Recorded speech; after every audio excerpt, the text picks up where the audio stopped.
Thank you. Thank you so much for watching. Thank you. Have you subscribed? Yes, you. Have you subscribed? You. Yeah, before you go, click. It's free. Click. Just that's it. Have you subscribed? You're laughing. Have you subscribed? Have you subscribed? Thank you. Thank you. Thank you. Hey, madam, thank you so much. I can see you. I can see you. We have to get to 100,000 subscribers. This by the end of the year. How are we going to do that if you don't subscribe? Yes, you. Yes, you're about to click off. Why?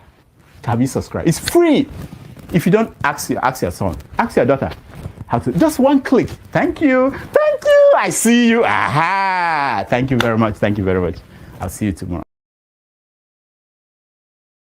Thank you. Thank you so much for watching. Thank you. Have you subscribed? Yes, you. Have you subscribed? Yeah, before you go, click. It's free. Click.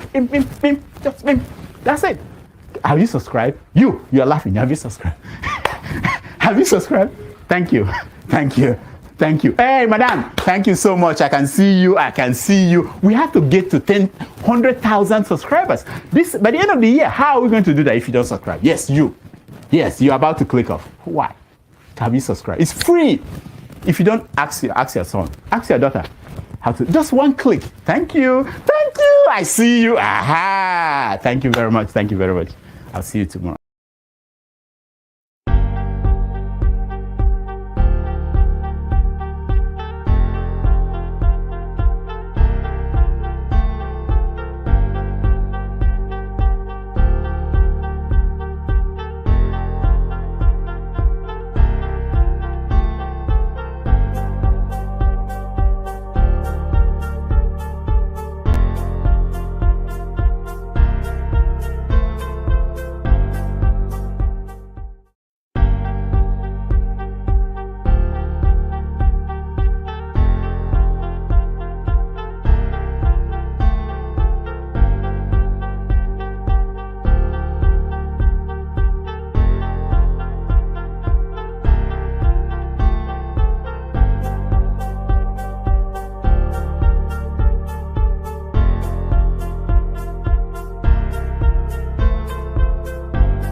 Yeah, good morning, good afternoon, good evening, ladies and gentlemen, depending on your geographical location. Welcome to today's first of our two broadcast scheduled for tonight. I have with me our able moderator KJ, the would I use the word the most influential moderator on this platform on this platform.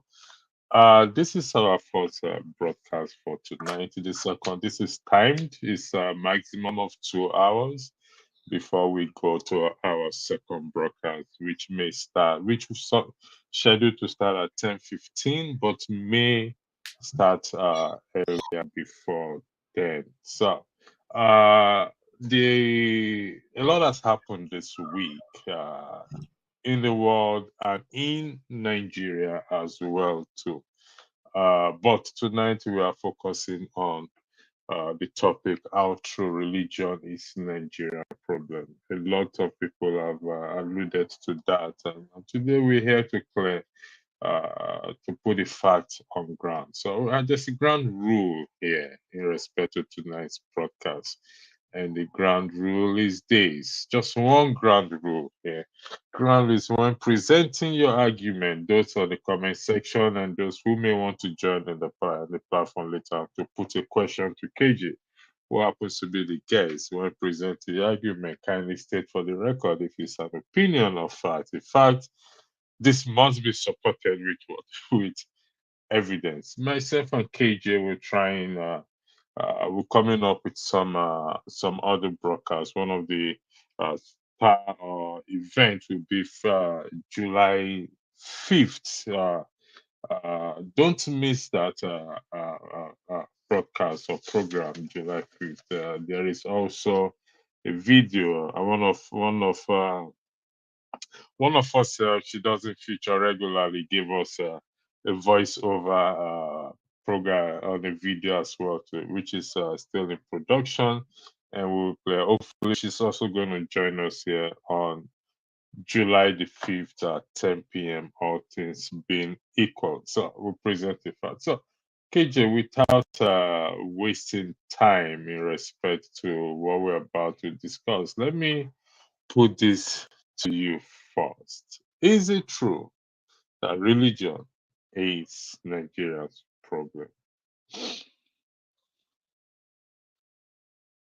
Okay, good afternoon, everyone on this broadcast. Good afternoon, my most revered pastor, who is constantly bringing us um, very enlightening and educative and informative topics.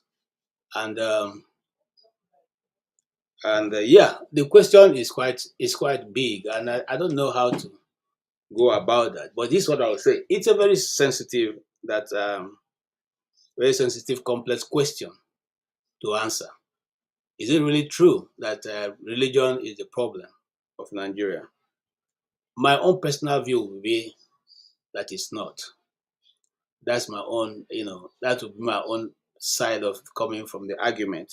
But there are many, it's one of the factors that have led us to where we are, but not necessarily because of religion that we are where we are. While religion can be the source of conflict and division in Nigeria, it is not the sole problem that Nigeria has. Okay, Nigeria is riddled with multiple multifaceted um, you know issues, which include the political and the economic, which is even more the political and economic is even more damaging to Nigeria than religion itself. Remembering that these ones are not what we choose to be. It's actually the system on which the country runs. That's also ethnic is part of it. And the social issues in this sense now we bring in things like religion that plays a very vital role in the life of the ordinary man. Remember, religion, according to Karl Marx, is the opium of the society, of the masses. And the masses in this case being the ordinary Nigerians who are walking 247 in the streets of Nigeria, you know, and trying as much as possible to live a good life. And so at the expense of nothing, we now surrender to that unseen God, that God that we so love, and who we believe will judge the the oppressors, which sometimes becomes the ruling class. So, you know, talking about this issue, these are the areas that I want to look at it, Nigeria from. Not necessarily, like I said, religion is just a small, minute part of the social fabric of Nigeria that is actually playing its own, little role. But there are other, big masquerades, as we say, that are actually what is driving people to religion that much in Nigeria. It's Thank important you. to recognize that Nigeria is a diverse country, very diverse, and with over 450 uh, different ethnic groups. Okay, and so with each, if you remember the song of Edna, those days in the 80s, it said 1 kilometer leads to another language. So every time you cross a kilometer, the people's dialect, the people's tribe, kind of Changes. twist a little bit. And so they call themselves a different nation. Of course, you know what's going on right now. The people of Anyoma, one particular individual have said they are not Igbos. Meanwhile, NET is presenting a bill for a new state to be created. So why would certain people in the same community are saying they are not this tribe, and that set of people are saying they are this tribe? Those are some of the issues that have risen over time with the Nigerian society. So those are also contributing factors, irrespective of what other role that religion plays in the society. I would dare to say, go ahead of myself to say that if not for religion, so some of us wouldn't have gone to school, because at the time that nations were progressing, the government didn't see it as a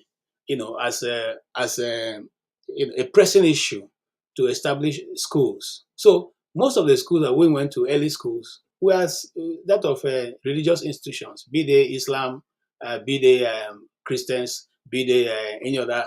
I didn't see anyone that belong to traditional worshippers, but I know that they also have their own school. So And in other words, I would say that no, I don't think religion is the major constraint in the Nigerian society. Thank you. Before I ask you a question based on what you said one of the fifth is, even though it's not, but one of the factors that have led us to where we are. But before I ask you your expatiate on that, I want to highlight what a comment, what someone in the comment section said. I would like to thank those who are joining in the comment section. Please kindly send in your comment and I'm going to highlight it. We're going to be changing the rules. Well, I won't use the word rules. We're going to be going on this comment section in a different way from next week on the 5th. I'm going to I'll deal with more on that in the hope of helping this platform, uh, projecting this platform and supporting this platform via super chat. Daniel Top said, please, religion tests have some positive messages in them, but let's be realistic. These foreign religions, this is, I don't know what he meant by foreign religions. Have been more negative than positive to us. So, Daniel, Toby, if you can tell us exactly what is or are these foreign religions, it will be highly appreciated, please. So, KJ, while we wait for Daniel to come back with Yeah, what he meant by this I foreign, can also I can speak to that. okay, You go ahead, please. Thank you. sometimes we make that mistake to say the foreign religion are what is actually the problem. No, it is not the foreign religion that is the problem. It is the way that we have chosen to practice the foreign religion, because we see this same kind of religion practiced elsewhere, and the people are they benefit from it. They are the beneficiaries of such such a community selfless service, as it were, before our own people took over. As it were, I am from a little community that a lot of people know in Nigeria called Ozuakoli. If you go to my community, the only institutions you see are the ones established by the Methodist Church. Even till tomorrow, it's still one of the best secondary schools in Nigeria, the Methodist College Uzuakoli. Okay? Now, if you go to that school, you still see the women. That's the only place where, by the way, I've seen the women college. The women just have college, teachers college, women teachers college. It's established by the same people. Okay, so in the foregoing, no matter how you look at the actions of nowadays people, it does not stop that. It can't take it away that these institutions have helped to bring enlightenment, and even enlightenment and understanding of what have become of our society. I say that with every sense of responsibility, because some of us, the first brushes our parents had were with the missionaries. They were the missionaries who, even though they will not say they were fair to us, but they are able to let you know there's something beyond your community. Some of our parents were just in the community until those missionaries showed up in their long white, cassoks, and then they felt that, oh, these people will have something extra. Why their skins white? So if you look at it from any which way, the religion, be it Christianity, be it Islam, although I didn't do a lot of work on Islam, I can say yeah that much. But if it's the religion, the Christianity that I know, whichever denomination you are going to talk about, they have contributed immensely to the development of our society, in our communities. Let me even say society, our communities. Okay, I went to a primary school called the Holy Ghost Primary School. It wasn't a government. At that time, I can even remember, I only had one LGA. And the LGA was one place you don't want to go to. It was so badly run that nobody want. It's only people who couldn't who probably didn't couldn't afford to pay I think it's about two pence that time, 2 kobo, 3 kobo. I can't remember how much they were paying at that time, or 5 kobo thereabout, to go to the other schools. So you find out that you go to those when we close, because my school is directly opposite the government-owned primary school. We go to that place and the whole place is stinking. You don't even want to go there. Okay, but these mission schools were there, and they were teaching everything. Even they also allow people who are not Christians to be in those schools. Okay, and so it wasn't like it was just solely set up for Christians. They took Muslims, they took those who probably would say they are traditional worshippers. Everybody was welcome. Everybody was given the same training.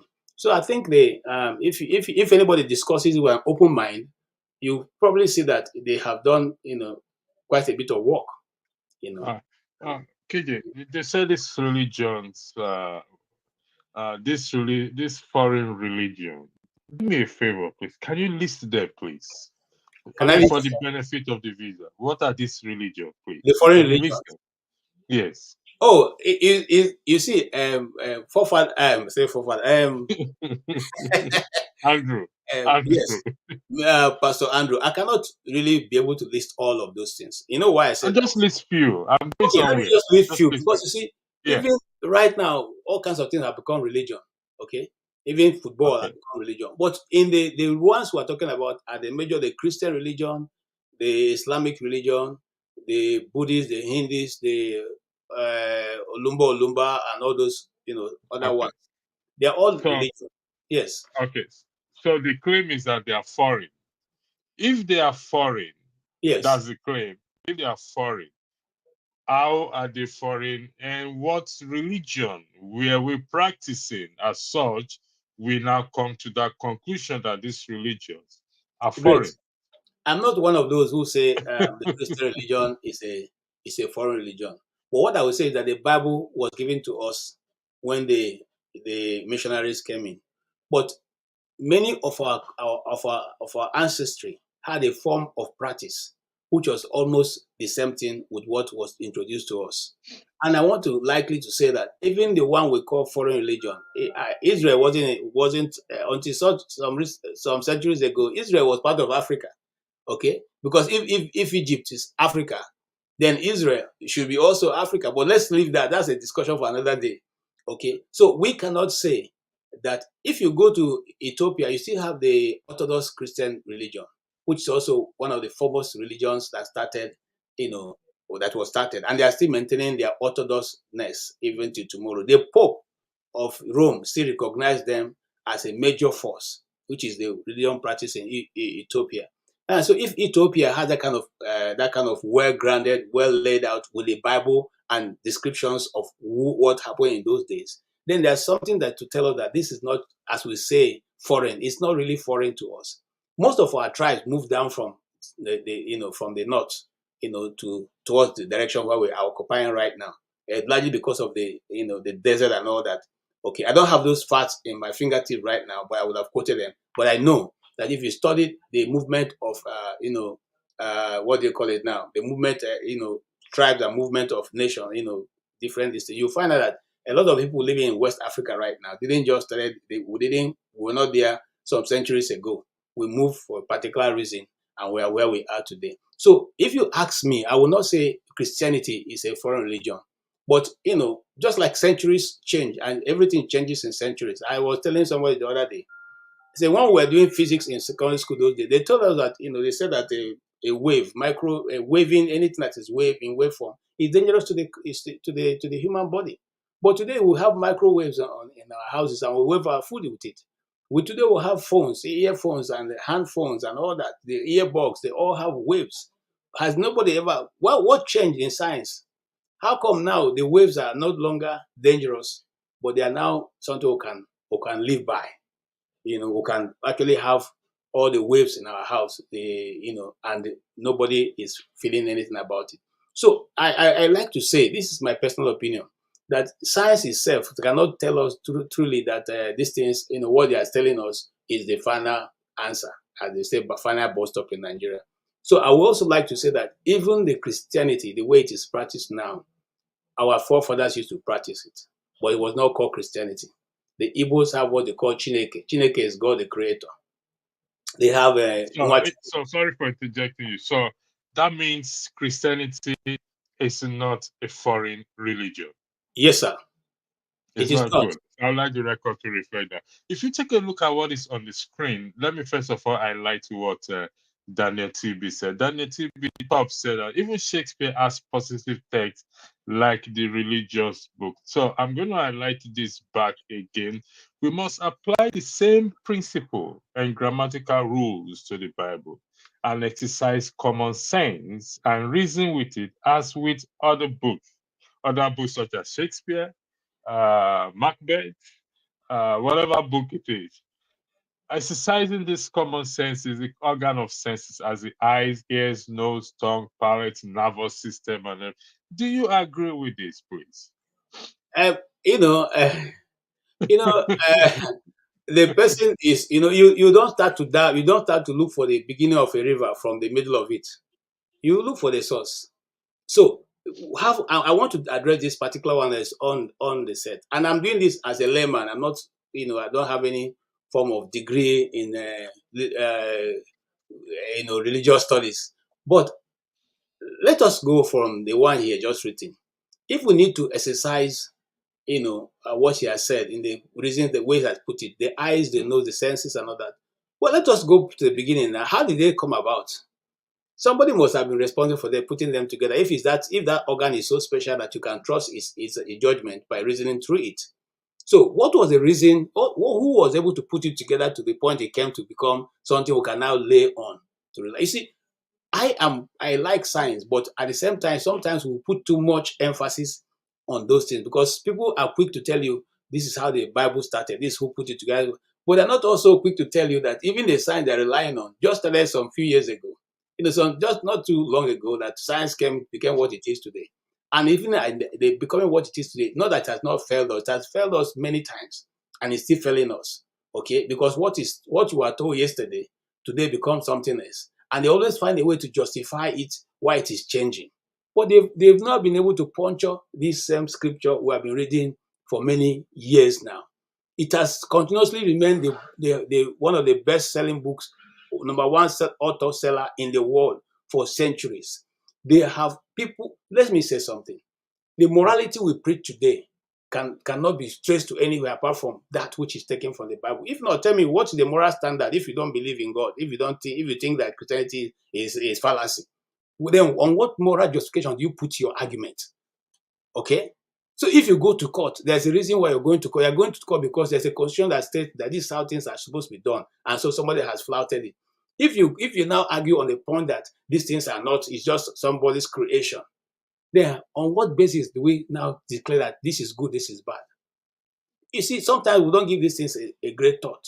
And if you, before you even finish ending on that, then you should ask yourself, why is that some certain individuals, certain group of people on earth have been trying their possible best to make sure that nobody is bothered or nobody cares to look into the Bible to read and take note of what is in that place? Why is it that the society now, as we are looking at it, seem to want to make sure that your children don't grow up reading the Bible?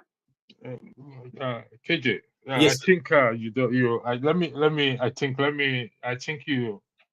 This statement is. Let me see if I can make you to understand it very well. Okay. You know Shakespeare's book, the Yes, book I read Shakespeare. Shakespeare. Okay. When we read it, some parts we don't understand. Mm-hmm. We reason with it.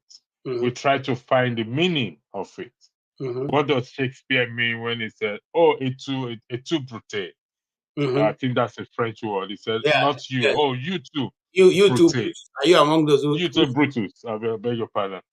Should the Bible also be taken in that light that we must apply the same principle and grammatical rules to the Bible and exercise common sense and reason with it as it with other books? Let me give you an example. Okay. When the children of Israel, I'm we still coming back to Nigerian factor. Thank you, Yeah. those of you in the Yeah. comment No, no, it's section. okay. Thank It's you, an those interesting discourse. yeah. Thank you for those of you who have super chat. I will highlight your super chat down the road. Like I said here, no super chat is no amount is small. It's too small. $1.50. Please send in your super chat along with your comments. Don't let those who are donating 1 million and 100,000 to intimidate you. No, it doesn't work like that. Here we accept all kinds of currency: naira, Dutchmark, 50 cents, $1, even 5 cents is accepted. Now, when the children of Israel crossed the Red Sea, they came to a well. They were thirsty. They wanted to drink water. Okay, it's called Mara. The well is called Mara. literal well is called Mara, and it's a literal well. They couldn't drink out of it because it was what? It was bitter. Now, I already said it's a literal well. Do you believe that well is a literal well? Mara. Yeah, the well. Is this something literal or something spiritual? It's both. It's both. You see, Okay, because no. you see, KJ, hold on 1 second. okay. Well, you live in the village. We live in Nigeria, so you must have fetched water from the well at Yes, some point. yes. That is the well. Do you believe that is a literal well? Now, when you say literal word, as in Well, meaning that it's just like the well you and I fetch water from back in those days. yes, It's a literal well. yes, And do you also believe that it is bitter as literal bitterness? yes. Good. So now, do you know reason why it is bitter? It is called the bitter well. There can be many factors. There can be many factors. You see, I come from a community where we have one, two, three different, about 3 or 4 different streams that run. Okay, there's one that the people don't drink at all. Even till tomorrow, it's still there. They don't drink it. They fetch it. You can fetch it to wash your clothes. You can fetch it to do anything, but you don't drink it. There's another one that is meant that they will go to wash their clothes, and then there's one, and that one they go to wash their clothes. You can, if you are so thirsty, you can drink it, but you can't. Most people won't go there to fetch the water they're going to use in their house. Then there are two that they go to. One is a bit distant, the other one is closer. They go to those ones when they want good water to drink. Okay, so I'm giving this analogy using what existed that I know that I'm still a witness to. So can some water be bitter, or the people the church decide that they don't want to drink it? Yes, it can be. And because people are the ones that give life to everything, once they decide that this thing is going to be this way, so the thing takes that nature. That is how God has made us. If you plant a flower in front of your house and every morning you come, you cause that flower, try it and see. Try what I'm saying. Those who don't believe in God, just every morning you wake up, you speak to that flower. You are never going to do good. You are this, you are that, you are this, you are this. Then plant another one on the another side, and then speak to that one. Say, oh, you are blessed of God. I bless you. I do this. I do that. See the development of those two, and Okay. then let us know. Thank you, KJ. See, Yes. why I highlighted this is as a result of this statement here: when the righteous are in authority. Okay, but Yes. I'll come back to this again. Okay. This I decided to take away the scripture that point us to this statement, which is Okay. Hebrews chapter 5, verse 14. This is from the Bible. This statement is from the Bible, that Okay. we must apply the same principle and grammatical rules Oh, this to the Bible. is in what scripture? Is in what Bible? What is Hebrews chapter 5, verse 14. Hebrews It 5? says 5, 15. It's a strong meter for those who have by reason exercised their senses to discern both good and evil. Strong meat are for those who have by reason exercised their senses, which is organs of senses, as the eyes, ears, nose, tongue, palate, including the nervous system, to be able to discern both good and evil.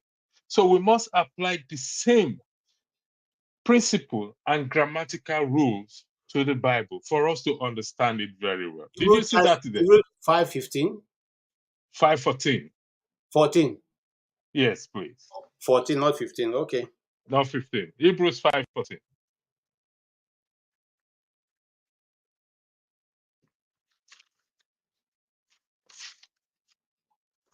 Did you find it? Yes. Yeah. Did you see it there? Yes, but strong meat belongs, to them that are full of age, even those who by reason of use their senses exercise to discrete both the good and evil, to So discern. what is senses in science? Yeah, so mine is a bit different, but it's more It's the concise. same thing. Yeah, he says, well, you see, I don't see where, I want to go with what I'm saying here. He says, but strong meat belongeth to them that are full of age. In other words, if you go a little bit, he's talking about when Paul was speaking of children and And adults. adult and maturity. Even those who by the reason of use of their senses, exercise exercise to discern between good and evil. Okay. Good and evil. So Yes. All So right. we must apply the same principle. Okay, it's talking about maturity and Yes. apply. So the well of Yes. bitter water is a literal well, which is bitter that even Arabs seldom allow their camel to drink from that well. It is a literal thing and it must be dealt with in a literal manner. Now, we can now look for what interpretation, what meaning, what lesson is trying to give to us. Now, we'll come back to our topic again without deviating. When the righteous are in authority, this is taken from Proverbs 29:2, which you're also familiar with, the people rejoice. What does it mean? What do you understand when it says the righteous are in authority? Please. Okay. Let's look at it. And authority, in any sense, means people who are in position to be able to effect a change in a given society.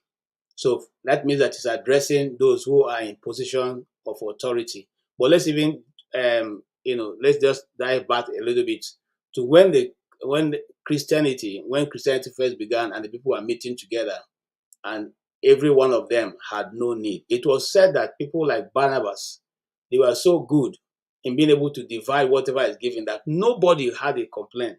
Everybody amongst them had its need met. So it could be said that at that point, people of righteous mind were in control of the affairs of Christians or that Christian community in Antioch. Now, if we juxtapose that what the Bible is referring to, it's simply saying that when people who fear God, whose desire is to do the will of the one who has put them in authority, and they exercise that to the fairness of everybody, every other person in that community will rejoice. That's what it's simply saying. If you are in a So position of authority, it's not necessarily implying that it's either Christian or a Muslim or anything. it's not Just necessarily, anyone who fears God. yes, because you see, Okay, the reign that God creates, it falls both on the just and unjust. correct. So there are people in the Bible who God had used to repair a society who were not necessarily people who feared God. They were not Christian. Like Cyrus was not a one of the prophets. But he did what was said at that time. So when you do what is right at that time, you are acting in accordance with what God wants you to do. It does not matter whether it's a Muslim or a Christian or whatever. What righteousness that simply mean you are with right standing. Right standing. That's simply what it means. You are right. You are doing the things that are right before the eyes of men and before the eyes of one who has created you. So in essence, if you follow those, and I digress a little bit. If you follow those who are, Christian religion,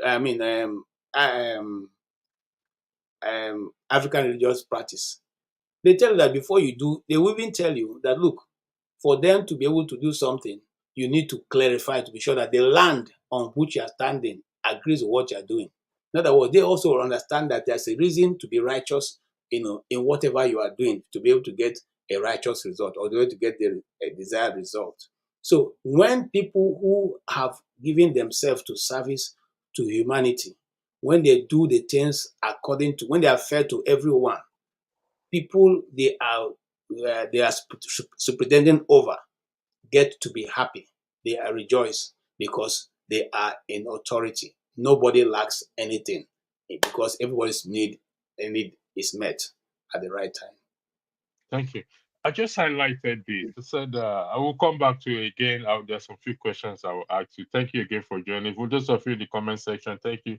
Religion in Nigeria and Africa has been monetized. The so-called religious leaders has used it as a money-making venture. How true is it, sir? Is this true? Yes. How? I'm sure you were expecting me to say no, right? No, no, no, no, no. You said yes, and I Yes. respect your yes, but so Yes. we have to base it It on is fact. true. It is true because in every given profession, there's counterfeits. And you see, sometimes we forget that the Bible itself that we're using as reference said to us that the devil has left and is masquerading himself as an angel of light. You see, this is the first scriptures that I got to know as a new believer. That so it's not everybody you see in a church that is now come to praise God. And by the way, if we need to, and now I'd like to correct one thing, is the church itself, the name church was what reduced the power of the ecclesia. Because if they have allowed the original name for church to exist, I'm sure that we will have a different mentality as Christians. The real name for the church, which was the fellowship of brethren, which was substituted for church, is called the ecclesia. And ecclesia simply means the gathering of governmental authority. It's just like being in a parliament. So what God intended at the beginning that was that we will be the people who govern the affairs of the earth. That's why he said, whatever you disallow on earth is also disallowed in heaven. And what you disallow, yes. So in other words, when we gather together, we say, today we shall no longer accept red as a color. We disavow red from being a color. That also is done exactly that way in heaven. But because that was the authority the early church operated in, those who decided to transcribe the Bible substituted that title ecclesia and replaced it with church.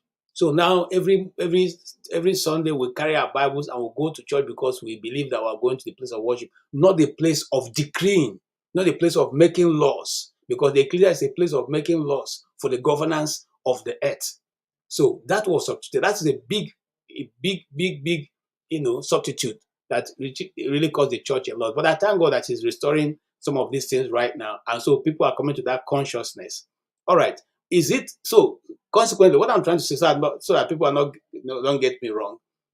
The church itself, not everybody who says I'm a man of God, I'm a woman of God, that's actually called. Okay. Yes, the more the merrier, but you have to have a reason why you are coming, not because you want to come and make money. The early church that I quoted here, using Stephen as one of those who was, in that circle, they were not those who were in charge of the resources, were not taking it for themselves. They were making sure that nobody in the midst of the people had a need. Okay? They made sure that everybody had something, that your needs were met. And that's why they were happy. And that's why, the authority at that time said, what is making these people tick? Because they were not concerned with government. They were just running their own life. All right?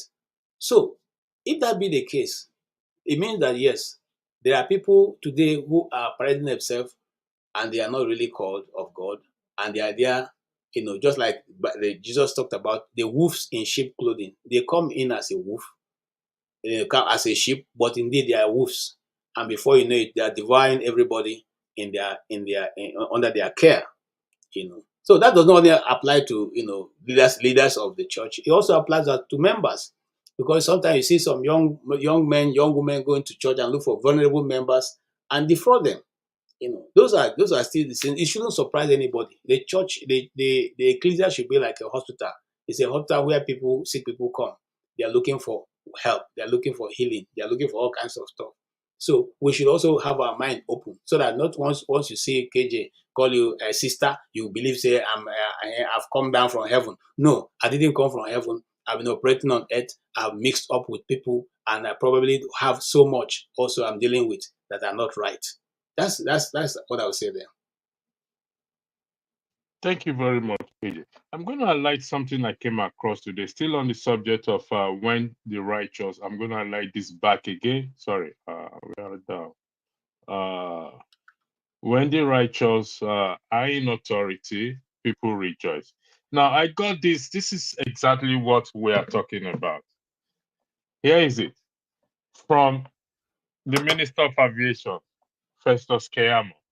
Nigeria has become hub for drug dealers, money launderers through use of private jets. Aviation Minister source in Genja Media / People's Gazette. This is exactly what we are here to talk about today. That when we appoint or we elect, like people always say, election has what? Consequences. When we elect. Now, I can understand most people will kick against it that the current president was not elected. Agreed. I also believe that, even though we don't have a physical evidence to it. However, the way things went. What about previous leaders? People like Buhari, that even Aisha Yusuf said she voted for, campaigned for, and voted for. Morals and values in the country has not changed. Why do you think that is the case, sir? Sorry, come again. Sorry, I didn't get you. Morals and values in the country has not changed or improved. Why do you think that is the case, sir? Do you think because the righteous people are not in authority, as you explained, or because the Christians are not in authority, or because the genuine Muslims are not in authority? Don't forget, religion is not just one. Nigeria has maybe more than 10 religions that is practiced in Nigeria, Christian, Muslim, Ekanka, whatever it is, they all have different. So You what see, exactly, go ahead, sir. I'm trying to, that's a very difficult question to answer, really. I say that because we have tried both Christians and Muslims, and then I'm reminded in my spirit that, well, there has not been a Christian president. Well, there was Jonathan, even though, you know. So now, the thing is this: the moral laxity in Nigeria started sometimes when we were all in primary school. Because, well, growing up, I remember that you could leave your things outside and come back, and in fact, some of us dry our clothes outside for days, or night and day. You still come back and meet them there. In fact, sometimes some of them rain will fall and push them to the ground. You still come back and pick it, rinse it, and dry it again. So what I'm trying to say, there was a time Nigeria was, you know, very much afraid, you know, um, to do the wrong things.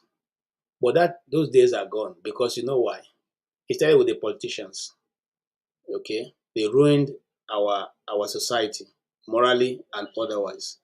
I was in the university, and I can say this with open mind, open. I can say it without.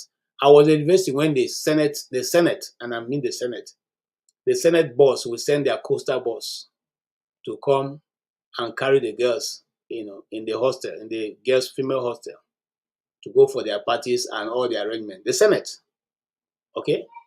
And this continues for over 4 years while I was in the university, okay?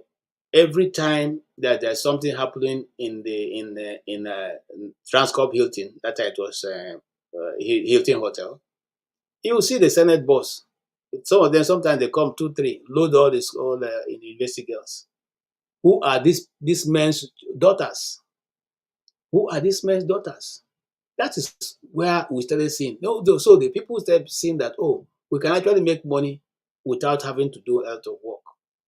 And the stake began to become high for younger people like us, because the people you think you are going to marry, now the people who are with the money have started looking towards that direction. So what do? You two begin to hustle to see how you make money.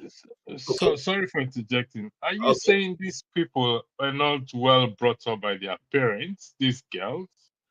If you say the politicians are the one that started this crazy of devaluing our values and morals, Yes. Are you saying we don't have upbringing? Because is that what you're suggesting, sir?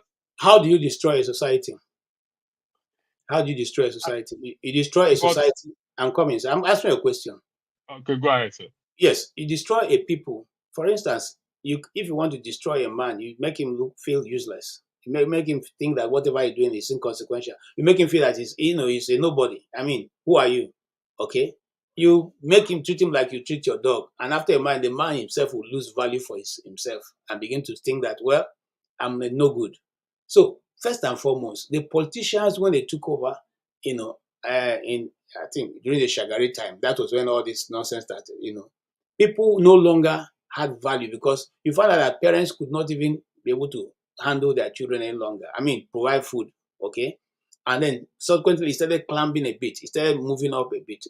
Some of what, like we say those days. I remember my uncle bought B2, B2. That time, I think it was 300 naira that time also that they bought the B2, okay? So now things started moving in such a speed that you can no longer afford to buy bread for your children. You can no longer. So your children needed now to go out and look for how they can make their own ends meet. That is how the society started getting to the point where it was. The people in governance knew that if they impoverish the Nigerian people that much, every other thing they wanted will come to them. And that's what they went out to do. They went out to make sure that the ordinary Nigerian don't have 3 square meal. Because if we have 3 square meal, we'll have no need for whoever is in the authority. If we have electricity and water, we will not even bother ourselves whether it's a goat that is in Aso Villa. But they make sure that even that 3 square meal, you don't have it. They make sure that, oh, you people whose daughters are looking, well kept and all that, they look for how, look, I don't want to say certain things there. They look for how they can make sure, because I have a friend, okay? I have a friend whose father, is a friend to a governor who was trying to take her. That time transport hitting was a big thing. You will always call her, please go and go and meet me wait for me. I've already booked a room for you in transport hitting. And now these people were, at that time, remember, money still had a lot of value. They were carrying this money in their boots. And those girls who couldn't stand the pressure of, going from high to low, jumped into the fray. And can you blame them?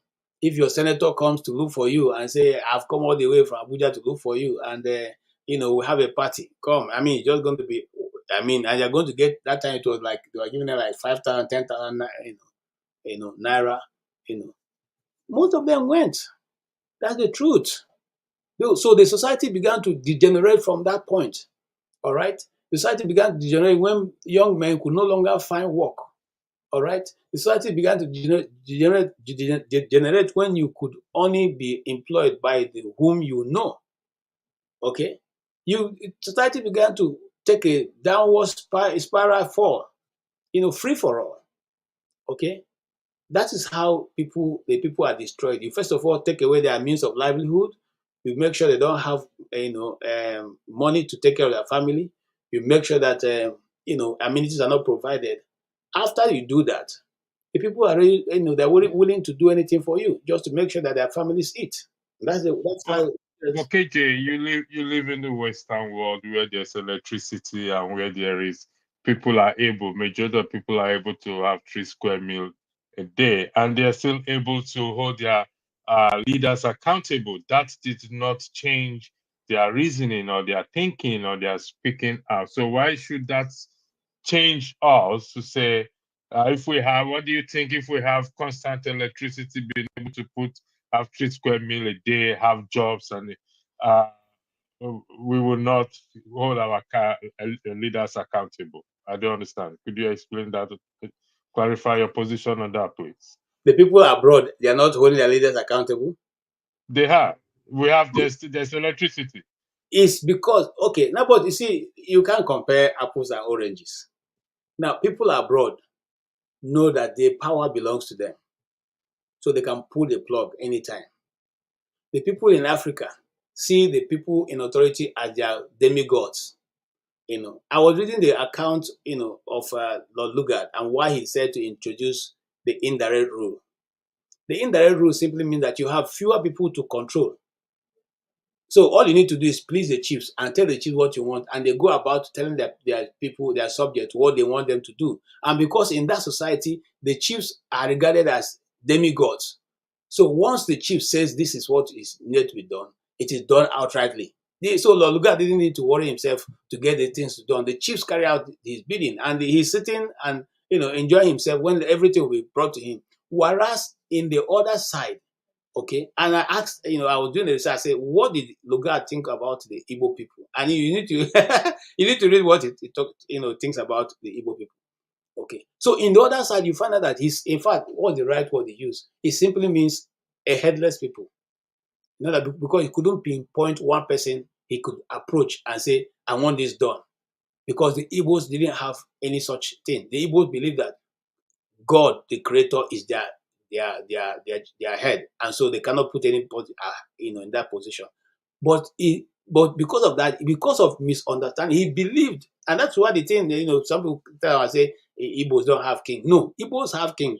God is their king, and that's why they don't put anybody there. So coming to what you are saying, I'm simply saying that in our own society, people see their leaders as gods. People see their leaders not as, listen, some months ago when the Donald Trump trial was going on, one thing they keep telling you that we don't have a monarch. This is not a monarchy. This is a republic. And so everything must be done. Every man is equal, irrespective of what position you hold. Whether that is true or not, at least they are mouthing it. At least they are saying it. At least they are trying to bring it to play. Okay? Whether it is true or not, whether eventually that is arrived at or not, they have given the thought that nobody can get up and just decide that you do as you want. Okay? You take the people's money, you buy it, spend the people's money lavishly, you take care of your family, you send them to the best schools with the people's money, and the people are still looking at you. And when you like, you want to go and commission some rig-tack gutter that you made, you bring the people, you tell them to not go to their farms, they'll come and be waiting for you in the morning. And then you eventually show up around 3:30 or 4 o'clock in the evening. These people have been under the sun, and then they dance for you. They carry their food products, they carry their goats, their yams, and give to you, and you flit away. That is governance in Africa, especially in Uh, Nigeria. Before we come to this question here, this is, I mean, this comment here, this is very important. I need to highlight a comment that I missed, which is this: how do we move away from fixation we have on tribes? How do we get here in the first place? Now, I don't want you to answer this question. The reason why I highlighted is there is a broadcast coming up on the 5th of next month, which is being run. It's by myself and KJ, and this issue will be dealt in it. So I've just highlighted to let you know how important this is. We Yes, will be dealing with these issues on the 5th of February. yes. Mark your date there. It's going to be an all-night broadcast. 5th Okay. of July, not February. 5th of July, I said February. I don't know why February keeps entering my head. Even in private, it's here. The 5th of July. And we have one of our own ladies here who assisted us in a voiceover on what KG edited and everything. So it's a beginning of a change on this broadcast, in this on this platform. So TLIG, your question is very relevant, Very and relevant. it will be dealt with on the 5th of July. Now, Yes. going back to that, let me address this. Sorry about it. Somebody said something here. Let me address this first. And let you say you are oversimplifying the issue. While it is true that we must apply the techniques, it is still a Holy Spirit inspired book. For the record, there is no time I said it is not inspired by the Holy Spirit. I'm not oversimplifying or downsimplifying it. I am saying that even inspired by the Holy Spirit, the same Holy Spirit expects us, as highlighted in Hebrews chapter 5, verse 14, to use our common sense to what? To look at it. And not just because I said something, you just run away with it, or KJ said something, you just run away with it. That is what I am trying to say. Thank you very much. So we go back to this question. Yes. We want a righteous person, but we are not in the right path ourselves. What do you have to say to that, sir, please? Yes, We want a righteous person. We want a good leader. But even we ourselves, we are not prepared. We are not walking in that right path. let me tell you, there's never going to be any time where people will be all righteous. Even with the example I've given you, when there was nothing, the Antioch Christians were walking in unison. They were doing everything, and nobody asked Ananias, the woman and her husband, to go and sell their things and bring them money. Nobody said so. But you will always have people in the midst of a congregation or of a society or of a tribe that want to do things the other way. If not, there will not be laws. If not, there will not be laws. So people will always want to do things, from the back side of it. They want to cheat. They want to see how they can beat the system. So we are talking about righteous persons being in authority. One thing we can be assured of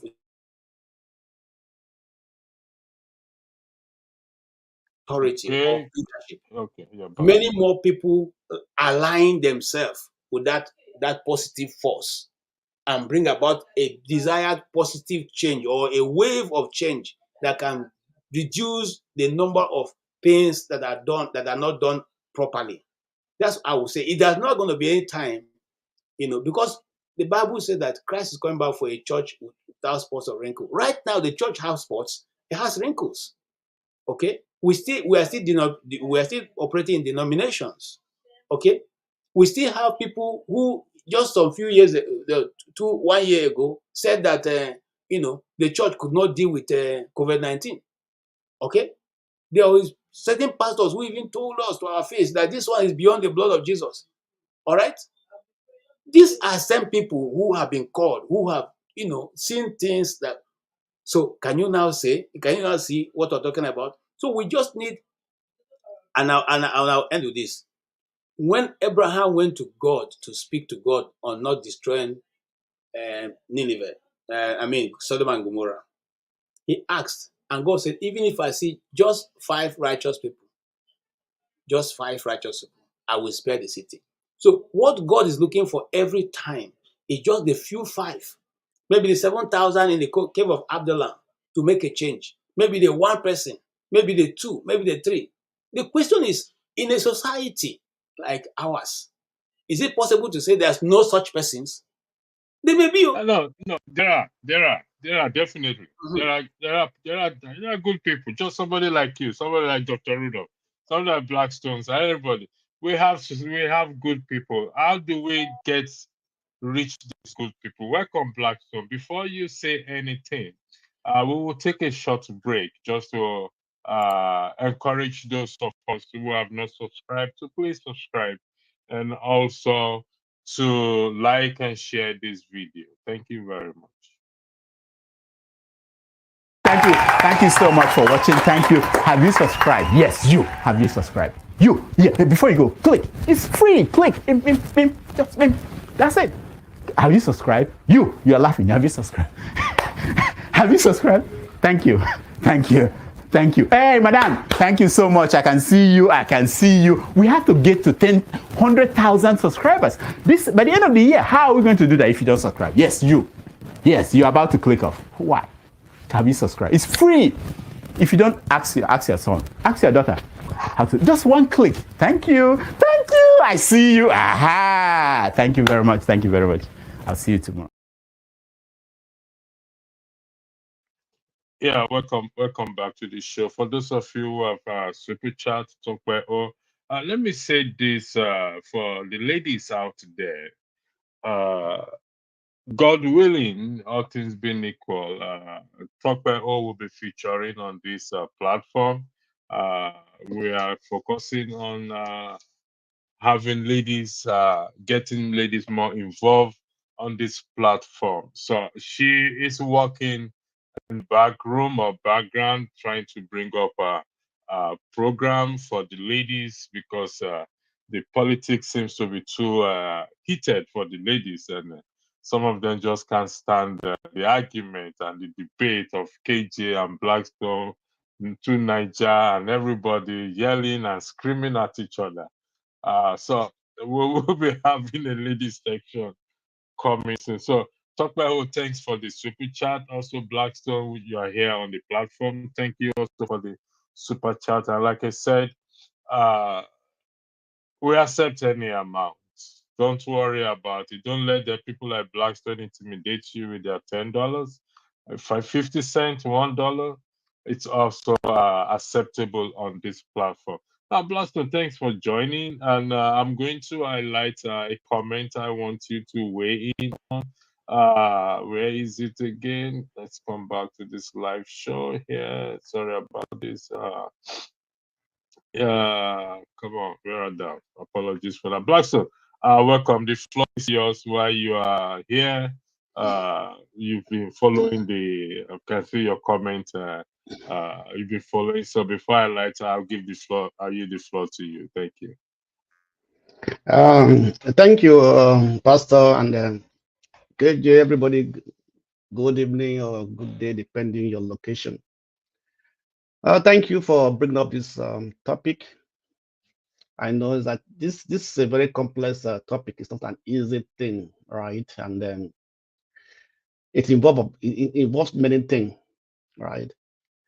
But one thing I always say: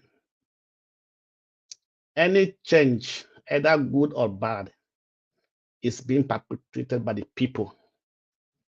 So I always say that it is the people that matters, and not only the people, but the mindset of the people.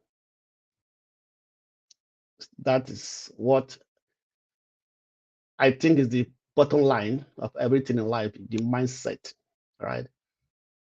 I was like thinking just this afternoon that if somebody can kill a fellow human being and there's no remorse on that person's attitude, doesn't even feel that he has done something bad. So what do you expect that person to do if he comes into the position of authority? So in this issue of religion, Nigeria being the issue of religion,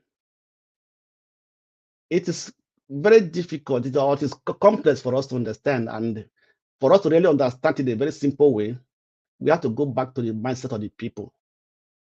The Bible is very clear, and I'm not going to put my talk only on the Bible. I'm going to use general religion, because in everything we have good side and a bad side.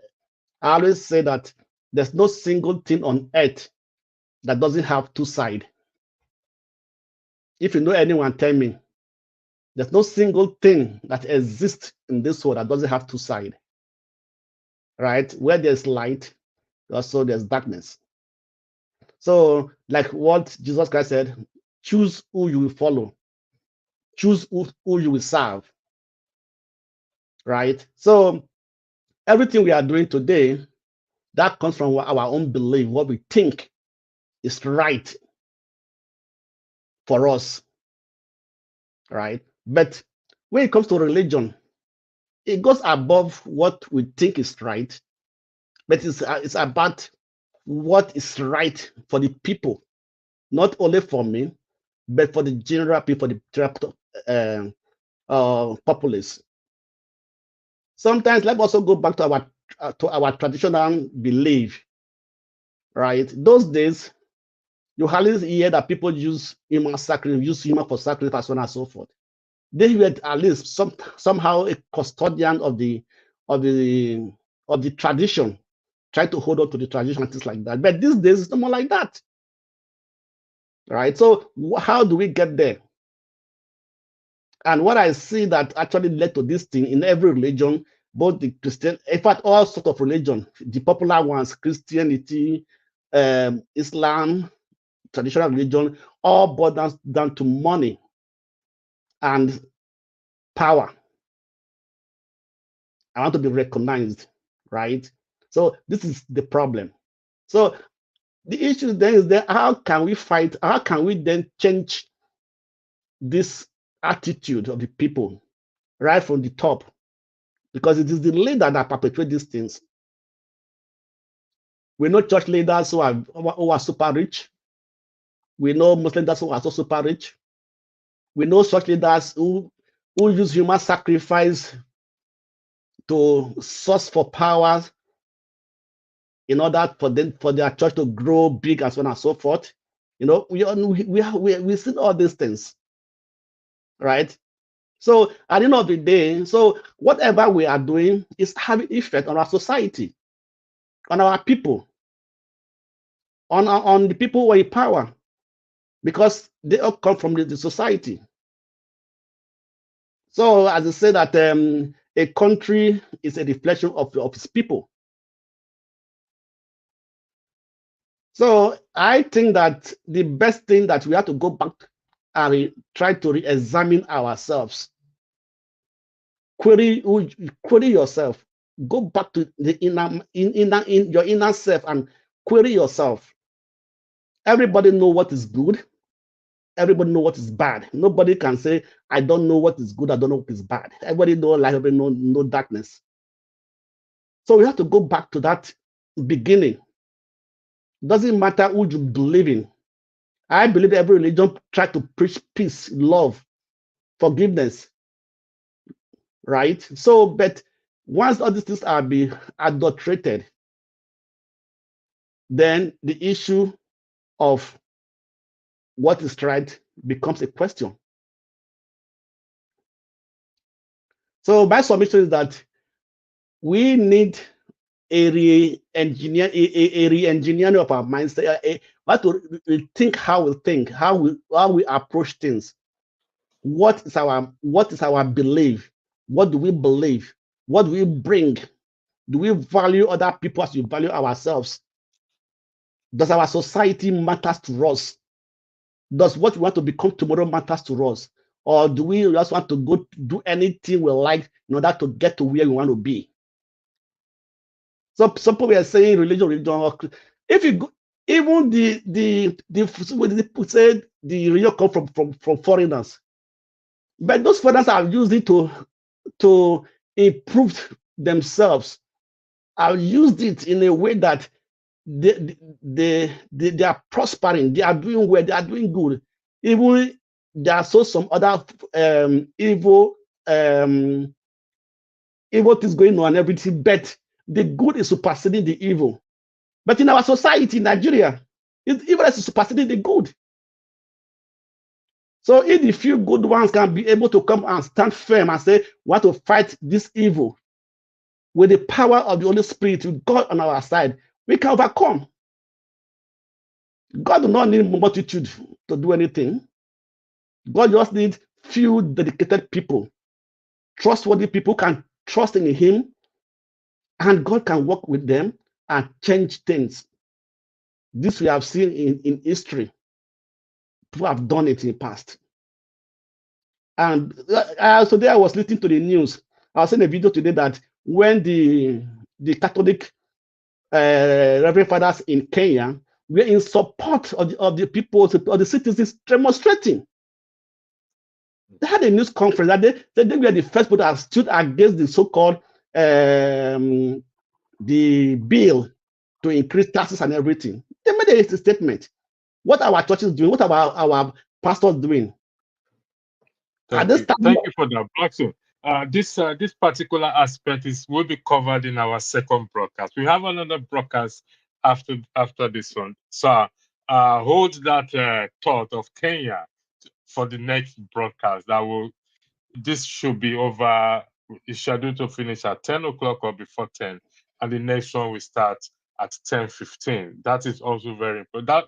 This your thought is very important. We will move it. Please carry it over to the next broadcast. Okay, I would appreciate that so much. And please be in the next broadcast. KJ will be there. KJ will be doing the moderating.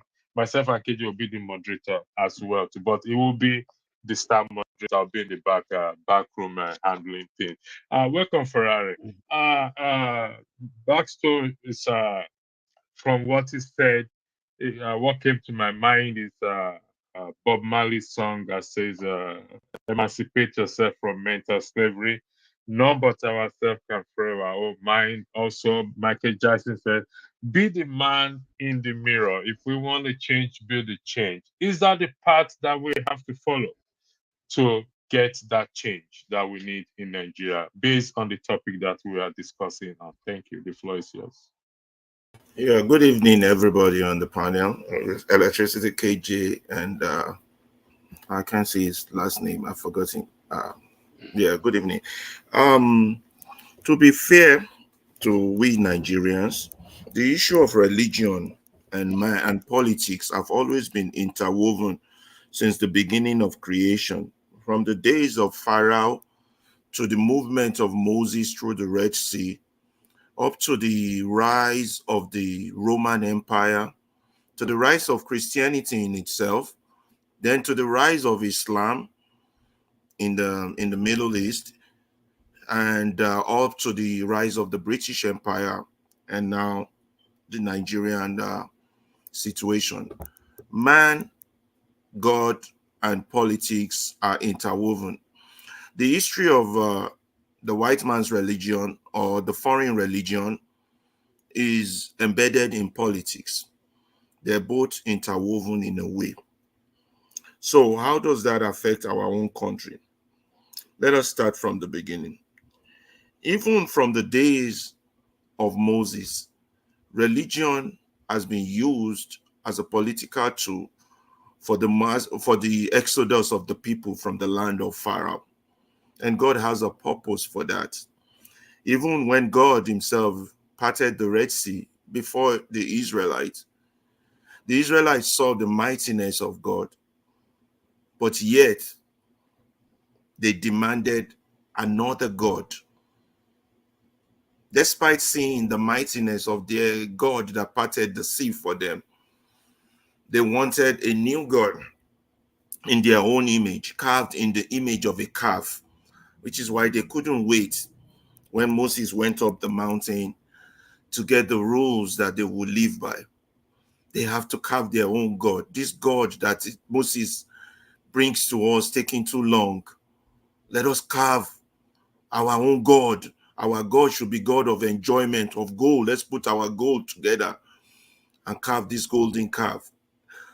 That action by man still repeats itself up till today. So let's come back to Nigeria.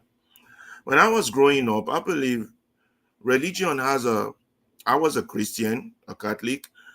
I believe religion has a positive role in our society. I saw that positive role growing up.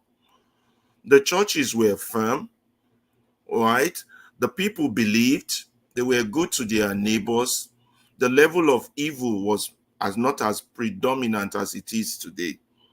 So what happened? Something happened in our society. Hardship came in. The elements grew, and we became like one of those four seed Christ was talking about. When the sun rises, even it has no roots. We started witnessing that our religion had no roots. That's for Christianity, I can speak for. So what happened? When the austerity measures came in and hardship hit our people, as at that time also, an expansion of a new form of religion was introduced into our society. A religion which is we call God, but it's not focused on God, but it's focused on materialism. It's called the salvation, the gospel of prosperity started expanding in our society. So we started mixing it, getting it wrong. What we should give to God, we started giving it to the devil because we're focused on other hardship. If our religion or religious order had been firm, we would have overcome this. But they took the wrong turn, and so they couldn't help the people. Let me hit a little bit on our traditional religions. Our traditional religions, the ones we had before the coming of the white man, they have a cause and effect system. You do something bad, immediately they will call upon the gods of Shango or Shokmono to hit you. This strikes fear in the people. It strikes so much fear that our people will not cross that line of immorality because they know the consequences of our local gods were immediate. But Christianity, the consequences are not immediate. And Christianity is embedded. I'm only talking of Christianity because I'm a Christian. It also affects Islam too. Christianity is embedded in proverbs and teachings, the teachings of Christ. The problem is that those who ascribe to represent God under this banner, they themselves don't have a full understanding of what God is or what God's message is. You understand? Which is why they recarved God's image in their own image, that God must want prosperity. We know God doesn't want suffering. They would have used the opportunity of the suffering that befell the nation to strengthen the faithful. But that failed, just like Christ taught us, which most of the preachers don't focus on. The three temptations of Christ were about the battle between materialism and spiritualism. The first one, the first temptation, which was about turning your stone to bread. I'll tell you this story. I went to Ibadan about 10 years ago, a while ago. And on the street that I went to go see my uncle, there were about 10, for every house, there were 2 churches. And then I asked my cousin, why is it that in Nigeria, we have so many churches? He said, the churches are not providing light for the people. I said, what do you mean by that? Then it struck me that what is happening in Nigeria was that every day the hardship bestowed on them, they turn their stone to bread. They have to survive. So they fail in that first temptation of Christ. Meanwhile, the leadership, which include institutional leadership, religious leadership, school leadership, has also failed them. They, on the other hand, have taken the third temptation of Christ, which they've been taken to the top temple and shown the kingdom of the earth and said, materialism, take this, just bow for me. Bow for me, which is what all those that experienced to speak on behalf of God were doing. They were bowing for the devil so they can have the power of the world, the power of politics, the power of being in charge, the power of driving a private jet. You understand? So they have twisted God's word to the people. So they have not strengthened the people during that period of hardship. They have had seeds that fell on the mountaintop. Even though it sprang up quickly, when the element of the sun came out, it withered out because it was not deeply rooted. Yet there were some seeds that grew among weeds. Those ones too would not be harvested on the day of the harvest. You see, Nigerian issue is religious, is political, but we lost our way to righteousness. We lost our way to righteousness. And it is only righteousness that would exalt a nation. You understand? So there was that don't blame Nigeria completely. Religion and politics have always been interwoven since the history of mankind. But the question is, the bearers of that religion, the bearers of the temple, do they understand what has been handed over to them? The Levites among us, do they know their purpose and their mission among us? This is where the thing got wrong, where the people and those that are leading have been served the wrong message. And that wrong message is what we are dealing with now. Yet we have 10 churches on the street. We don't have righteous men on the street. Thank you. You said something that brought a scripture into my mind, which is Matthew 23:23, when Jesus was talking to he said, woe unto you, scribes and Pharisees, you tithes of mint and of anise, but you've left the weightier matters of the law, which is love, justice, joy, mercy, which is highlighting the issue of this being materialistic in my translation, in my concordance and translation, they are very, very meticulous about accounting on money, on tithe and everything. But the most important thing, they've ignored it, which is justice, mercy. And which I like. And somebody says something here which is very important, which I think, should I use the word I think? Well, let me use the word I think that we should try to embrace on this platform, particularly moderators and panelists. This is what this person, I don't know why this comment is covering you guys. I don't know what I did wrong. I apologize for this. I don't know what I have to click, why the comment is blocking your, I don't know which one. So one of the reasons we have such a bad reputation across the world, believe it or not, has as much to do with our penchant for bad mouthing the country as it does to do with with our actual poor behavior. I think we can't say everything is totally bad, gloomy, dark and gloomy in Nigeria. We have to start to think and say positive things about the country with the hope of changing people's mindset in that regard. Finally, I'll put this up. I'll start with KJ, then I'll go to Blackstone, then I'll come to Ferreira. God, author of politics. Like what Ferreira said, whether we like it or not, we agree with it or not. Religion, God and politics are what are interwoven. You can never separate it as much as we try to want to. So, KJ, to you, is God the author of politics or not? You have the floor. Well, in human relation, there will always be politics. There's politics in the family, whether they are carrying placards or not, or whether they are declaring different. So, in other words, I don't like the term animal. Man is a social being, and in socializing, you will always have different interest groups. Those interest groups are what eventually turns to become politics. And depending on whose interest is being represented, it can be played in a positive or a negative way. In every aspect of life. In fact, there's even politics even in nations relating to one another.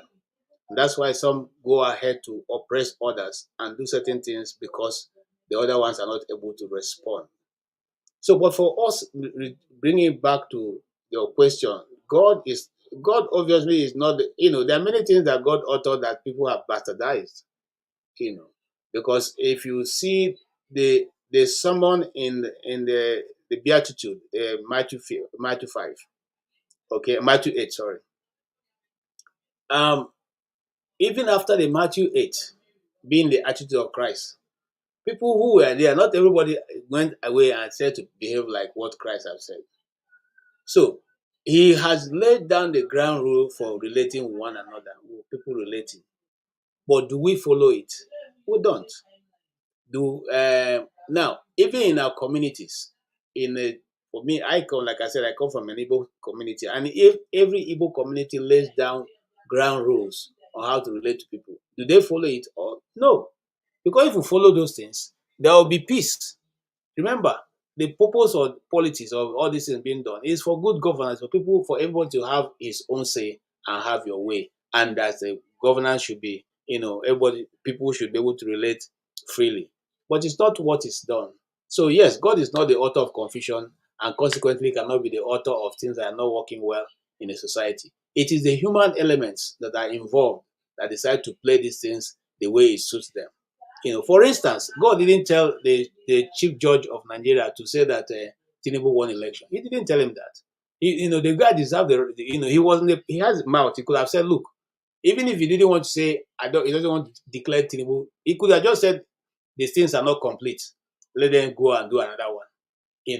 So you keep yourself away from any other bad. But he said he chose to even be annoyed with the people who brought the case to the court for saying they even brought a frivolous case. So this is the position of, in every time in a society and around this, we all have an opportunity to write our name in gold. you have to choose. That place now is no longer God. You choose because God has given you a free will. And he says, life and death have I placed before you. But choose life that you may live. But if you choose death, God will still allow the person to die. It's a simple and short. And that's that sometimes, some people lose their life and people come and say, oh, why is God? No, God told you life and death are placed before you. If you decide to be a drunk and after drinking you go and enter a Ferrari and drive it at 200 kilometers per hour and crash yourself, there's no God involved there. You did your thing yourself. And that is how societies are run. God gives you leaders. God puts you people in a place where you can choose leaders. If you choose the people like Tinubu, you get what you're getting. There's no two ways about it. And it's not, God does not have any role to play there. Okay? God does not have any role to play there. And that's my conclusion, sir. Thank you. Thank you, KJ. Blackstone, I don't know how you're familiar with when David was chased out of his palace by his son Absalom, when his son came. And David heard of Ahithophel being part of the conspirators. David sent Hushai, I think if I'm correct by the name, played politics. Don't forget, David was recorded as the man after God's own heart. He played politics, asked Hushai to go into the palace and be his ears and his eyes. Whatever is happening there, he should come and tell him. What I and God being the author of politics, David shows us how it is to be played righteously. What do you have to say in terms of what is on, based on what KJ has said? And if you're going to weigh further, I'm going to highlight a comment for you to weigh on. But after Blackstone has spoken, finished talking. Thank you, Blackstone. The floor is yours. Okay, thank you. I would disagree with this God author of politics. God is not the author of politics. God is the author of leadership. I put it like that because if you look the Bible, before Samuel became a king in Israel, God was the leader over the people using the prophets. And the people came out and said, we need a king. Give us kings as other nations. It's what they asked for. That's when the issue, I think that's where the issue of politics came in.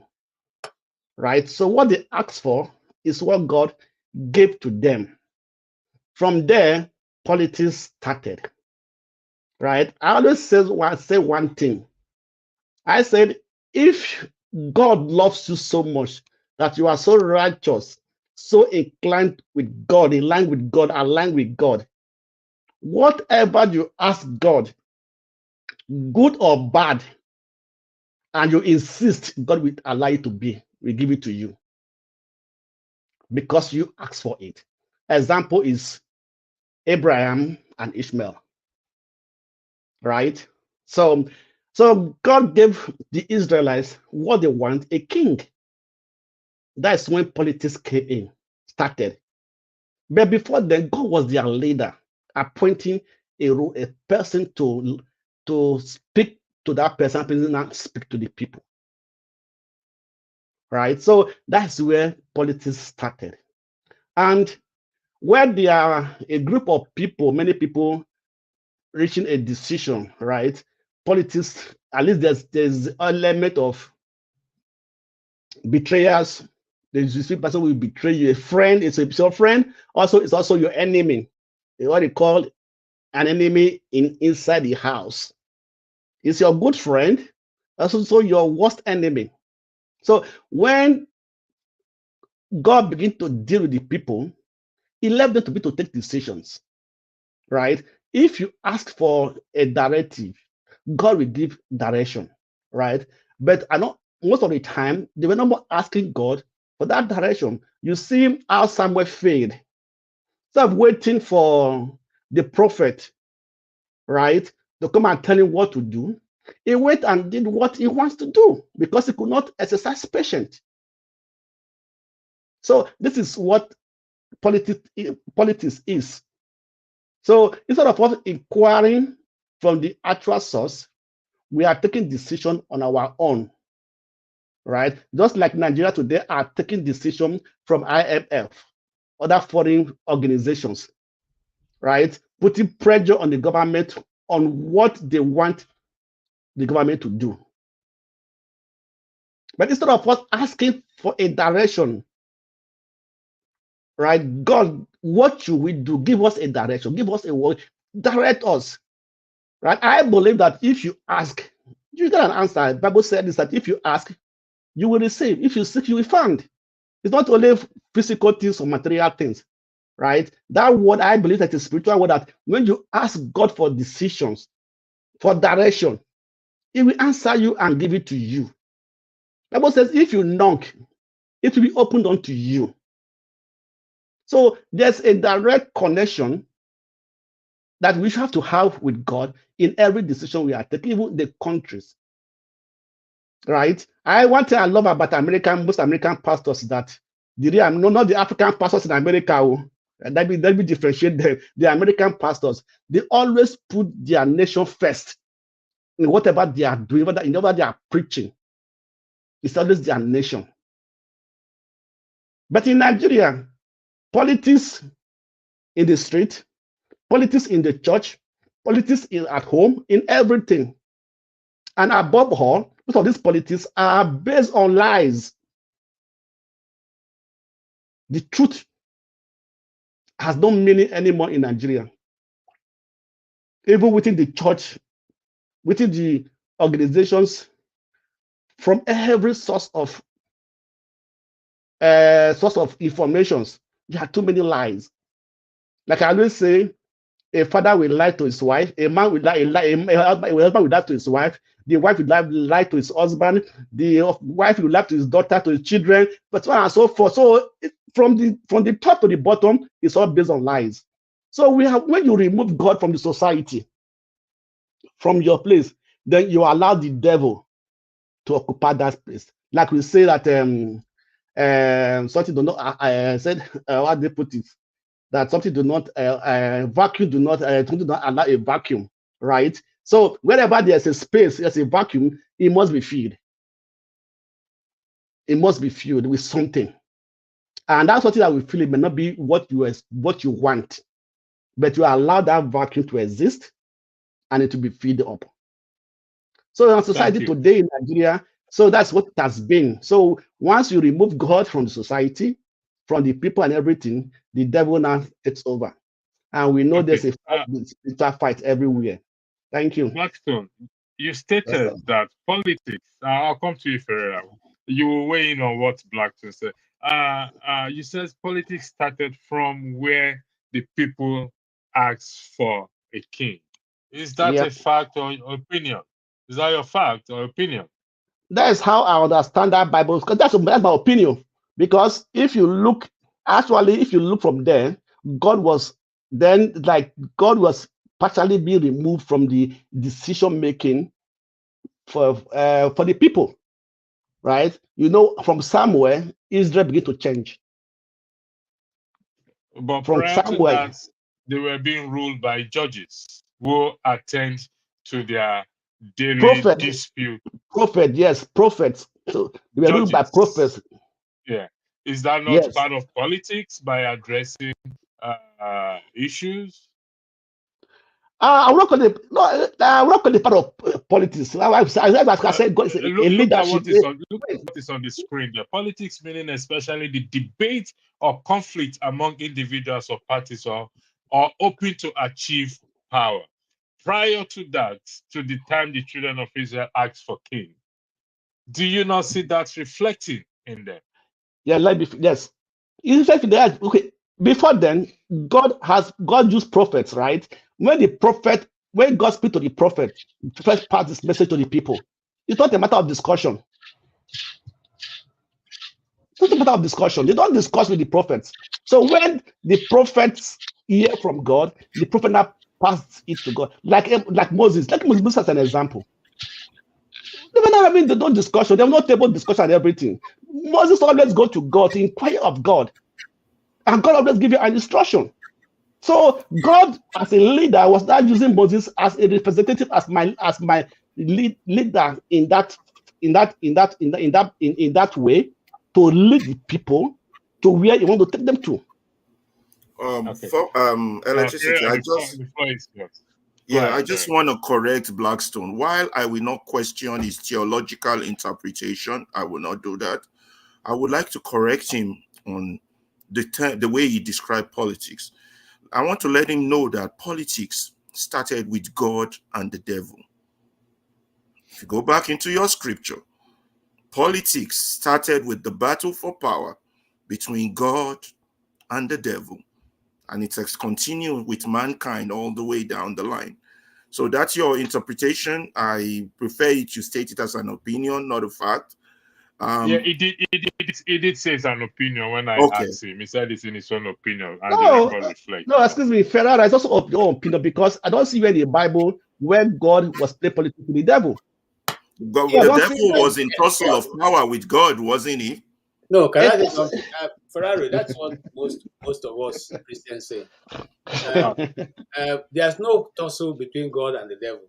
The devil, or as he's rebelled against God, as and he's God threw called him before, away. All rebellion are he's called, politics, I'm isn't coming, it? sir. He's called Lucifer. Lucifer was one of the archangel. An archangel is not God. Consequently, he has never been in a position to fight with God. And there's no struggle between the devil and God, not to ever, not to where in the Bible say there's a conflict. And the fight that went on in heaven was between the archangels, Angel Michael and Angel Lucifer. So let's not get this thing. See, this some of the things people say, and they make it look as if God is the opposite of the devil. They are not equal. They're not co-equal. They don't have the same. It's not. But he They're not was even in close. rebellion with God. Rebellion is an act of politics. Agree? No, I don't think so. No, Rebellion is Okay, no. let's simply move on then. Let's disobedience. move on. All right. Disobedience is not. Olumide, Freya, the floor is yours. I don't know if Okay. you finish making your. Yeah, I so was what supposed was to it you highlight wanted a to comment. focus me on? Yeah, I wanted to highlight a comment, but I think I missed it. I don't know where it is again for you to weigh in on. Can you Yes, I think I paraphrase the found comment that. if you remember It it? says this person said religion, the way I was forced it on West Africa. Okay. Is that Yeah, true? so it's part of what I even wanted to talk about. The concept of religion and politics have been interwoven because one always tends to use the other for its propagation, whether you like it or not. Let's go back as far as Constantinople. He had a dream. If he put a cross on his banners, he's going to win the battle. From there, the Christendom it was established after the death of Christ, but the Christendom spread. You understand? The British Empire, it spread because it wanted to spread the Christendom also. And when you do that, you use force, military might, like they did in the days of Constantinople, to create the Roman church. Then also in the days of Muhammad, also to capture Mecca, you understand? He had to fight a war, a military force. So when religion historically spreads, it merges with military forces and it is forced on people. So unless we want to discard history, you understand what I'm saying? So now, but modernity has come whereby religion was urged to spread by issue of convincing. And that is where the technique changes a little bit. Because it's either like in Okay, Ferreira is frozen. I don't know why. Olumide Ferreira comes, the floor is yours. It's frozen. Ferrari have been frozen by the religious war. I don't know. I think it's network. Olumide, I don't know if you've been following the broadcasts. Okay, but can I just make a correction here?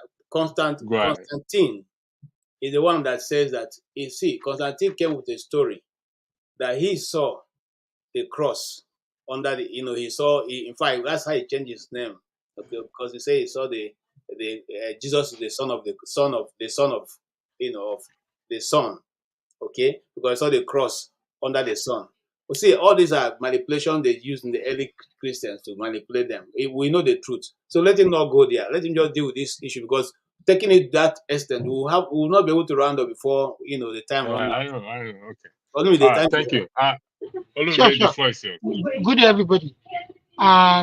So I want to speak the issue of this religion. I want to speak to this issue with current happening in supposedly my country of origin. How can our country of origin be a better society than what it is right now? How can religion play a good role in that aspect? If we look at the history of religion and politics, societies that have been able to govern themselves very well, to be civilized, are societies that have separated religion. They've separated religion Olumide, God, it's only God that will say. It's my cell phone. It's my cell phone. I don't want to pick it's my cell phone. All right, go ahead. So the society, we want. If you look at the civilized society, those societies have been able to separate religion from politics. You understand? So they've been able to do that successfully. If you look at those societies today, the West, for example, and even in the Islamic regions of the world, those who have been very successful in the Islamic part of the world are people who have been able to reform themselves, to reform themselves, to try to separate their religion from governance. You understand? You even have religious countries that are supposed to be strict in terms of their Sharia, and people like UAE, Saudi Arabia, they're beginning to reform in order to be able to progress. You understand? In their societal way of life. Now, coming back to my country is a multi-ethnic, multi-religious society. You understand? Therefore, it is very, very imperative putting all these factors together to create a system, a law, ordinance, as forefathers will call it. He will say, British don't have constitution, they have ordinance. What is the difference between ordinance and constitution? Ordinance is an English word for a set of laws that you must follow as laid down by constituted authority. So it's just a nomenclature.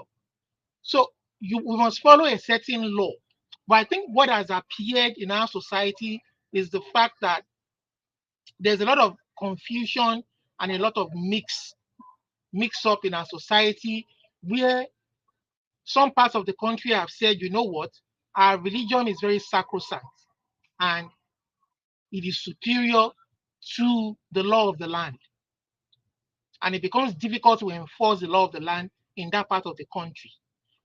For instance, a certain lady was stoned because of because she blasphemed their religion. She was stoned to death. The guys who committed, the primary actors who committed those atrocities, are nowhere to be found till today. And you even found some certain people, prominent professionals, lawyers in that society, coming out to say they would defend them for free, in the face flagrant disregard for our common law, our constitution. You understand? And then what else do we have in some other parts of the society where the laws that should govern our society are not obeyed to the letter? You understand? Due to corruption, due to so many ills going on in that society, various ills. For example, now there's a prominent case going on. Electricity mentioned earlier on while I was listening that a certain politician, a certain popular politician from the southwest, Eshukekere Baba Ode, Shortman Devil, Oshibajo, Pastor Ruga, if he's listening to me, Eshukekere Baba, a liar, and a deceitful human being who is a pastor in a Redeemed Christian church, prominent church in Nigeria, told us he came to campaign before Christians, before Muslims. He went to almost all the churches in Nigeria, big, well-known churches in Nigeria, to campaign for their votes. That when the righteous are in power, the people will rejoice. And when the evil are in power, the people suffer. Jonathan was the evil person in power at that time. These people got the votes. They stayed in power for 8 years. They were killing people in his own state, where he came from, Ogun State. They went into IDP camps in a neighboring country, Benin Republic, Pobe. You had people who were slaughtered, Christians that he canvassed for their votes, even though they are not from his own ethnic tribe. Christians in the southern Kaduna, Christians in the middle belt, in the plateau, they were slaughtered every day. And this man will come to the television, short man devil will come to the television and tell us, hey, we must remain as one. We must, that's farmer clash. You understand? He's a righteous man. He's in power. He controls the DSS. He controls the army. He cannot stop it. He cannot go to the president, his Oga, and say, Oga, this doesn't look good on us. We have to stop this killing. We have to, you understand? For it, now, Tinubu is there, it's continuing. You understand? And these people will come every day. See, we have to separate religion from politics. People, see, for instance, look at this issue happening. Why do you think we should separate religion from politics? No, see, because religion can be, how do I put it, can be manipulated.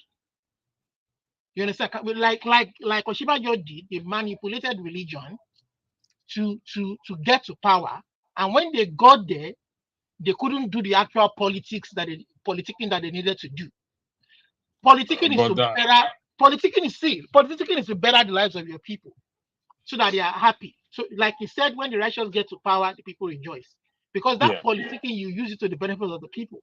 But when you get there and you use that politicking to the benefit of your pockets, you have manipulated the people with religion. But that does not mean that you should separate, because he used it in a different way. Doesn't mean that we should now exclude religion from politics. The reason why you have to separate religion from politics is, for instance, is because when a supposedly pastor, like we've heard in the media nowadays, a prominent church in Nigeria, mountain of frustration and misery, supposedly led by one DK Olukoya, Suraju Olukoya, or whatever his name is. You understand? This man grew up in the barracks. His dad was a policeman, retired police officer, very influential in the police force. Even the state governor of Lagos State goes to his church. I don't know if the whole world has heard it, if you guys have heard it. There was a recent judgment in 2016 that is being publicized now that we didn't all know about. But for the fact that the victims of that very, very injustice came out to tell the whole world, the reason why we are speaking out now is because after we got that judgment, we thought that we were going to be compensated. We thought that the man that caused this to happen to us will compensate us and we can go and live our life quietly. But no, these people were falsely in connivance with the Nigerian police force, the MFM, and the church, some church members. These people were falsely accused of robbing the church. This case was dismissed in 2016 by a judge of the High Court, Igbo High Court in Lagos. They were discharged, acquitted, found not guilty. And Olukoya, you know what? A man of God, a supposedly man of God, planned this evil against this people. A man that we hold in high esteem, you understand, was behind all of this that happened to these three innocent men. Do you know the phrase "the man of God" means there is a man before God, so it's going to exhibit his man. Oh no, nobody call them in Nigeria. Let's help them to call it what they call it in Nigeria, so that they will understand what we are saying. You understand? Thank you very much. So, this God of men, you understand? So it is very, very, very. it is very, very frightening when bloggers and everybody are crying out that the church has been part of the mess up, religious organizations, big ones have been part of the mess up that happened in Nigeria. We are saying this for a reason. We are not saying they are not true Christians back home. We are not saying they are not true men of God. But what we are saying is that don't hide behind religion. Don't hide behind the name of Jesus. Don't hide behind the name of Muhammad. Don't hide behind any religious facade to manipulate the people. If you like, if the people like, they can carry their tithes, their money, their first fruits, and all of their riches and carry them to the pastors. That is not anybody's business. But what we are saying is you cannot commit a crime. You cannot connive with the agents of government that should protect the people to now punish the very people that you are supposed to be over. You understand? You cannot be sleeping with members of the church, using your position to commit and fornicate with members of the church and abuse these people psychologically. Once you break the law of the land, you should face the music. Agree. You understand? You should 100% face the music. agree. So that's my own point. Thank you. There is a broadcaster. I'll give you. We lost you there, so I'll give you 5 minutes if you don't mind. There is a broadcast after this one, and which will be looking at the Nigerian Labour Congress invading Labour Party. We'll look at the Kenyan, their action that forced the government to withdraw the finance bill. What is actually what can trigger Nigerians to act in this form? Fuel prices will increase. Nobody did anything. 90 billion was given to RGD. Olumide, can you mute yourself, please? Thank you very much. Thank you. Yeah. The floor is yours. You were saying something before. No, I still got 10 minutes. Olumide, please don't unmute yourself again. Okay, so I was saying earlier on that the mixed match between religion and use of force is an historical thing, but over time it changed, you know, as after the Second World War, as countries start to fight for independence and this and that, and the British Empire started to wane out and all their influences. Not just that, religion historically also has been a tool of abuse by man, by those in charge, even when it was at the aim of power. You know, that was why the likes of Martin Luther, the first one, not Martin Luther King, not the black one, who led the Reformation, Martin Luther, who led the Reformation to highlight the injustices imposed by religion.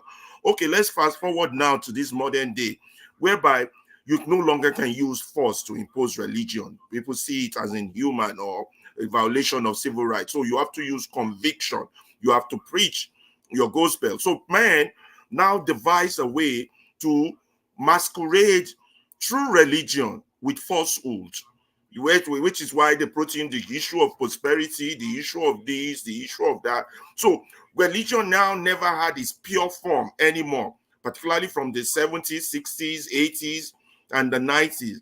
It's now falsehood that is mixed with the truth that is presented as religion in order just to have that advantage of power. Don't forget, religion and power are still interwoven. This is why great thinkers like those who founded the theory of democracy, the forefathers of America, embedded in their law that religion should be separated from the state. State and religion cannot go together. Secular states, that's what they call secularism. And if we have to adopt that, we have to adopt secularism because of the multitude of humans that exist, one, the multitude of religion that exists, and each individual must be equal. There has to be secularism. You understand? Which is why it has to be separated, not what we were used to way back in the days of the British Empire, way back in the days of the Arabic Empire, or not the ones that they practice in Saudi Arabia or any of these Islamic countries. You understand? It has to be secularism, and which is why other form of governance, other form of political governance detest religion, like communism. You understand? Like in China, in Russia, because they can see the danger of religion and the state. Religion is an oppressive weapon. And it has got nothing to do with righteousness of man or the kindness of the heart of man, but that form in itself, religion, from its historical perspective, has been a weapon. It's like a moving train, and any human that stands in front of a moving train will be crushed. This is why great thinkers have always argued that secularism is the way forward. If we have to look into our diversity, if we have to look into equality, if we have to look into fairness, if we have to look into justice. Thank you. Thank you very much. Like I said again, there will be another broadcast starting in the next 20 minutes after this. Based on what is highlighted on the screen, how can we get Olumide to relove Nigeria? That is the question. To me, it's not a question. We should make it a point of prayer. No, So that I've answered him. I've answered him. See my response. for also no, it's a very important. It's a very. I didn't see your response. Let me see if I can find it. So, gentlemen, thanks for joining this broadcast. I want to also highlight again Tokpe's contribution and Black. So, in respect to Tokpe, we're planning to bring broadcasts that will program that will bring our women and ladies, Nigerian women, on this platform, so that they can be more comfortable and join in this change. On the 5th of July, myself and KJ have put up a broadcast that going forward we will. It was inspired by Christian, one of our panelists in the last program we had, and also one of our own did a voiceover for us here, a female.